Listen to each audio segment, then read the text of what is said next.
एक बार की बात है, एक जवान बौद्ध भिक्षु अपने मन में उठने वाले नकारात्मक विचारों से बहुत परेशान था। ना चाहते हुए भी उसके मन में तरह तरह के गलत विचार आते रहते। उसका स्वभाव भी काफी चिड़चिड़ा हो गया था।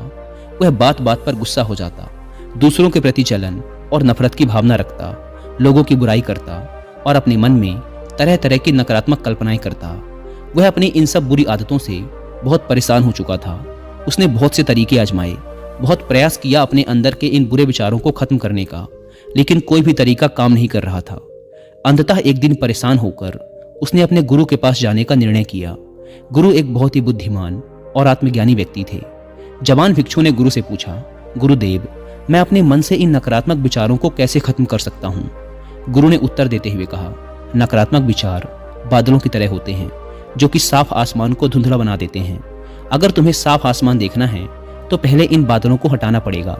ठीक इसी प्रकार अगर तुम अपने दिमाग से नकारात्मक विचारों को खत्म करना चाहते हो तो सबसे पहले तुम्हें इन नकारात्मक विचारों के मूल कारणों को पहचानना और उन्हें नष्ट करना पड़ेगा।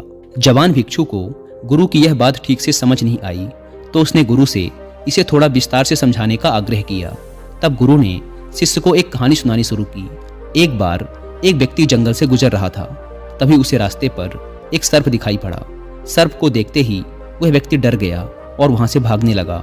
जैसे ही वह दौड़ा, उसका पैर एक पत्थर से टकरा गया और वह वहीं गिर पड़ा। उसने खुद को बुरी तरह घायल कर लिया था। जब वह उठा और पीछे मुड़कर देखा तो पाया कि वहां कोई सर्प नहीं बल्कि सर्प के आकार की एक लकड़ी थी जो कि रास्ते पर पड़ी हुई थी। यह देखकर उस व्यक्ति को महसूस हुआ कि उसे नुकसान पहुंचाने का कारण वह सर्प नहीं बल्कि उसके खुद के अंदर बैठा डर और नकारात्मक विचार हैं जिसने उसे घायल कर दिया। कहानी खत्म करते हुए गुरु ने उस जवान भिक्षु से कहा, मन के नकारात्मक विचार इस कहानी के सर्प की भांति हैं जो तुम्हारी परेशानी का मूल कारण नहीं है बल्कि तुम्हारी समस्या का मूल कारण तुम्हारे अंदर बैठा डर, हीन भावनाएं और अतीत के बुरे अनुभव हैं जो कि नकारात्मक विचार, गुस्सा और द्वेष के रूप में बाहर आते हैं। इसीलिए अगर तुम्हें अपने मन से नकारात्मक विचारों को खत्म करना है तो इसके मूल कारण को पहचान कर उसे नष्ट करना होगा। अब हम इस कहानी को अपने जीवन में कैसे लागू कर सकते हैं, इसके लिए कुछ प्रैक्टिकल टिप्स हैं। पहला, माइंडफुलनेस यानी जागरूकता का अभ्यास करो। अपने विचारों और भावनाओं के प्रति जागरूक रहो। देखो कि आपके भीतर क्या चल रहा है, आप अपने आसपास की घटनाओं पर क्या प्रतिक्रिया देते हैं। साथ ही मन में उठने वाले हर नकारात्मक विचार के कारण का पता लगाने का प्रयास करो। दूसरा, अपने अतीत की बुरी यादों, बुरी घटनाओं और बुरे अनुभवों को स्वीकार करो और खुद को व दूसरों को माफ कर दो। तीसरा, आभारी रहो। अपने जीवन के सकारात्मक पक्ष पर अपना ध्यान केंद्रित करो और आपके पास जो कुछ भी है उसके लिए इस ब्रह्मांड का आभार व्यक्त करो।